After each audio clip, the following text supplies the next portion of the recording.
غیر آئینی کام کس نے کیا؟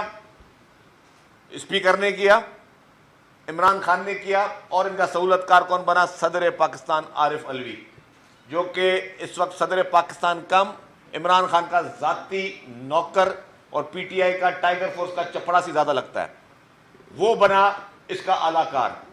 سوشل میڈیا سیل کو جس کے فاؤنڈر یہ لوگ رہے ہیں، کس طرح یہ پوری دنیا میں بیٹھ کر اپنے اداروں کے خلاف تمام ان میڈیمز پہ، چاہے وہ سوشل میڈیا کے ٹک ٹاکس ہوں، ٹویٹرز ہوں، فیس بک ہو، انسٹاگرام ہو، اس پہ کس طریقے سے گھناؤنی سازشیں کر رہے ہیں اپنے ملک کے خلاف، اپنے ملک کے اداروں کے خلاف، ان اداروں کے سربراہوں کے خلاف، اور ملک کا پریزیڈنٹ اس میں ملوث ہو۔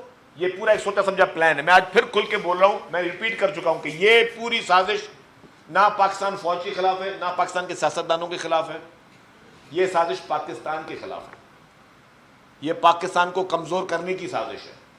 یہ ان سارے اداروں کے پیچھے نہیں ہے، یہ اس ملک کے پیچھے ہے۔ جو اس کو فنڈنگ کی جا رہی ہے، جو بھارت کی اور اسرائیل کی فنڈنگ جو ہے وہ کی جا رہی ہے، وہ صرف اور صرف اس لیے کی جا رہی ہے کہ پاکستان کو نقصان پہنچایا جائے۔ اور جو لوگ چاہتے ہیں کہ بیرون ایجنڈا پہ، بیرونی فنڈنگ پہ اس ملک کے خلاف سازش کریں، اس ملک کو تباہ برباد کرنے کی ناکام سازشیں کر رہے ہیں، ان کے خلاف کھڑا ہونا میں سمجھتا ہوں کہ ہر پاکستانی کا فرض ہے۔